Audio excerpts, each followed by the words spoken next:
由中央广播电视总台设置的思想解读类融媒体偏制胜，给我们带来了一个又一个惊喜。在其中的一集中，备受关注的解放军联合反航母打击体系获得了一定程度的公开。从水面舰艇到水下潜艇，从无人机到有人驾驶战机，均在这一体系中发挥着属于自己的作用。这其中一个短暂但却极具分量的镜头，让人不得不深思其背后的深意，那就是挂载惊雷一空射行弹道导弹的轰6N 战略轰炸机，在歼20隐身战机的护卫下奔赴作战空域。这是国内官方首次公开轰6N 挂载惊雷1的画面，尤为值得关注。我们知道，经过一次空中加油后，可将飞行航程提升到约1万公里的轰6N，是首款因具备跨洲际飞行能力而初步达到战略轰炸机门槛的国产轰炸机。而惊雷1被认为有着不低于3000公里，最大可能超5000公里的射程，故轰6N 加惊雷1的组合就成了人民空军现役最强的空击战略核反击力量。于是一个有意思的问题就来了，轰6N 和惊雷1明明是空击战略核反击战力，为何却出现在了对联合反航母打击体系进行介绍和展示的画面之中呢？莫非二者之间存在着某种联系吗？仔细想一想，答案或许还真是肯定的。事实上，在很长一段时间内，大洋彼岸的潜在假想敌国家政府和武装力量高层内部一直都存在着一种一厢情愿的看法，即在西太平洋方向的潜在军事斗争中，自己的航母打击群或许会葬身于解放军反航母体系的手中，但解放军也就是到此为止了。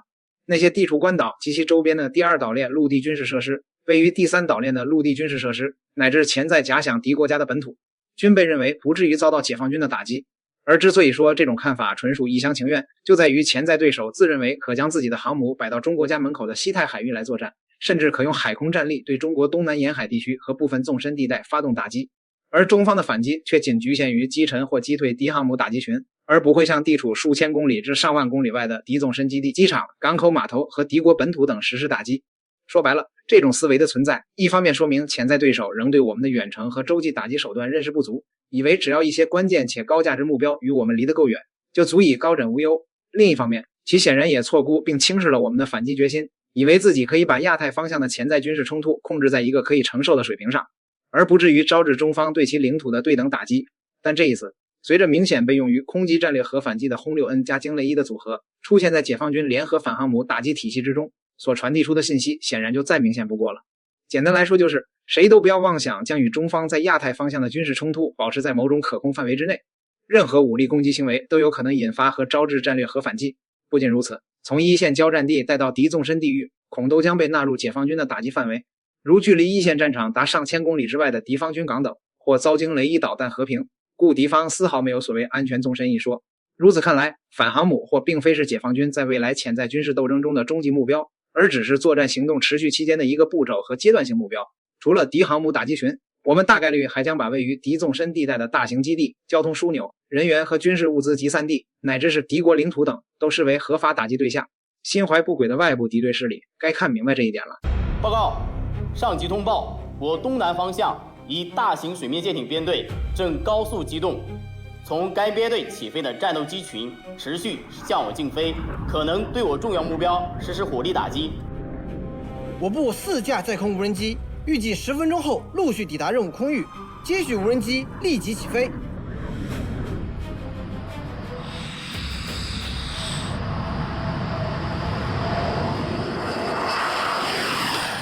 载空预警机负1号空域，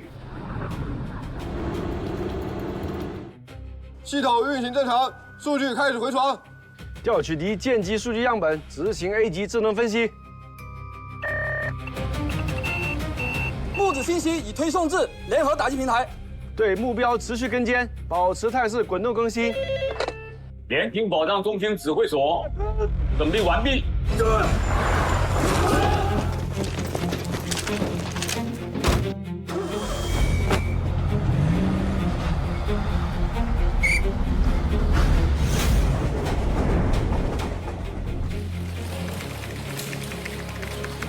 也极可能已经秘密进入我们内部，各要素立即对事件开展调查分析。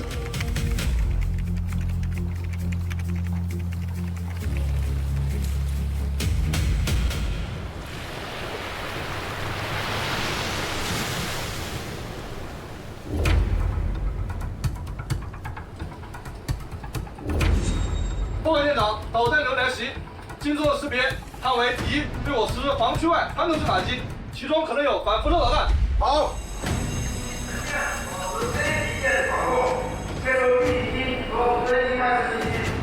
利用一体化智能防空系统进行火力分配，自主高飞。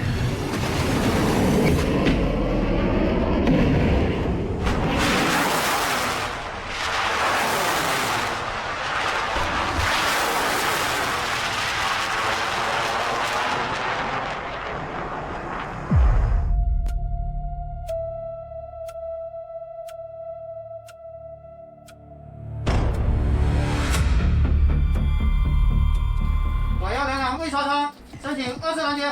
我要连长第一远看机。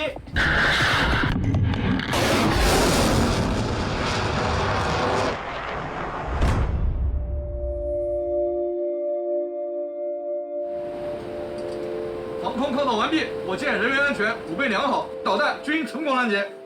报告，收到上级命令，要求我部对敌舰艇编队实施联合火力打击，瘫痪其作战能力。报告，接上级命令，拟制打击敌1号编队计划，立即启用3号模型进行作战规划。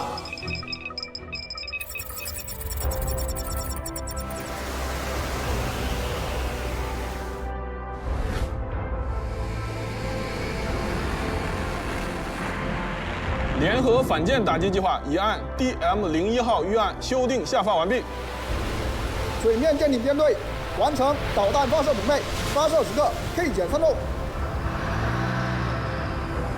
长岛反舰打击火力单元准备完毕，发射时刻 K 减1秒。歼击机 K 减3栋进入支援掩护空域。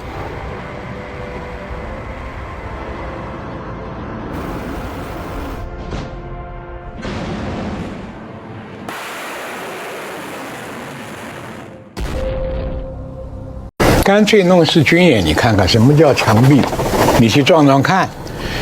这个军演不是像以前那个军演是单独几架军机啊、军舰啊，也不是说军舰多了就代表是大的军演，它是一步一步来的。第一个，先在法理上站稳了。当年美国跟这个西班牙怎么会定这个约的？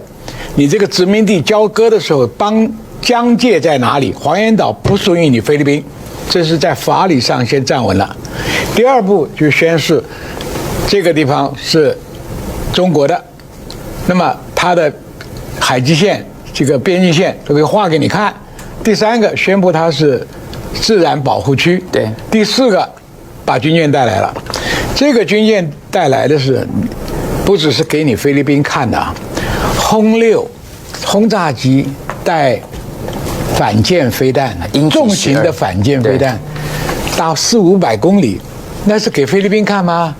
菲律宾哪条船值得你用这个打？是打给美国看的。美国不是有准航母在那边吗？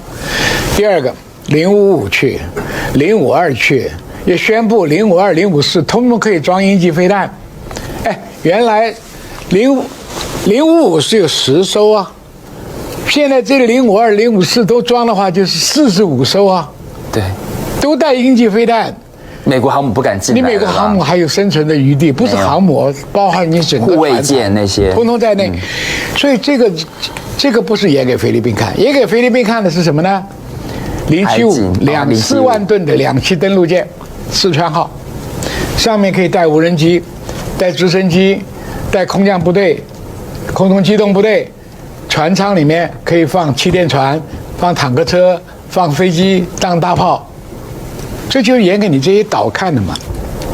不管你巴登岛也好，花园岛也好，仁爱礁也好，它一条071都可以单独执行这个任务，它全部来了。来了还不说，划了有射击区，几号到几号这个地方你自己闯进来，你自己找死。对不对？它跟避暑礁这些都变成一个西沙这边的现在一连线了。它路上飞来飞弹就打到在附近，就代表这个海域的作战，除了它的舰艇能够有打击能力，陆基的飞弹也可以支援到这边，就是很完整的一个体系化作战。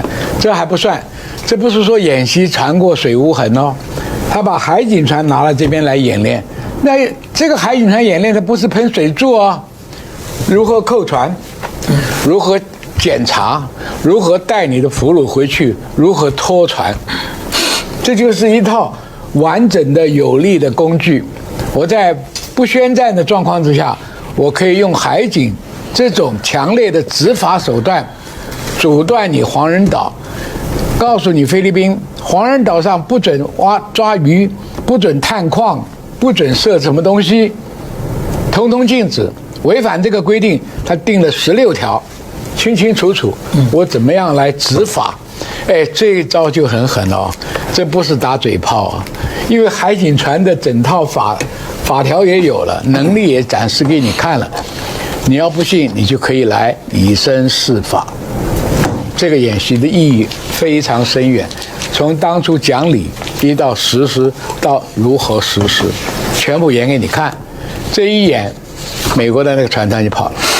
对啊，因为将军一开始就说了，这个呢，我们之前就提到说，8.1建军节的时候，让大家看到了052D 呢，可以呢是鹰击20，那052D 有35艘，那加上055艘，加起来就45艘的这种航母杀手哦。那上面的加强这个是垂发非常多，对于你日本、美国，天上还有轰六啊，轰六对啊，所以呢，这个轰六不是对那个菲律宾这种等级的，是告诉你美国别介入。好，所以呢，中国大陆这个演习不得了，骂你这个演习啊是在三亚，对，三亚距离黄岩岛有940公里，对啊，你认为是针对菲律宾吗？不是啊，我认为是针对越南呢。哦，越南啊，因为华盛顿号航母就在那附近，停泊在岘港。所以追美国的航母就对了。我认为是它可以对任何一个都形成威胁。是，所以他是故意选择在三亚。三亚其实距离岘港很近的。对，越南很近啊。所以因为我觉得要针对黄岩岛，它会更近。因为亮哥讲是在海南这个地方嘛，三亚嘛。而且黄岩岛啊，我觉得中国大陆至少现阶段啊，确定是海警布局。对。所以我觉得不一定会用军啊。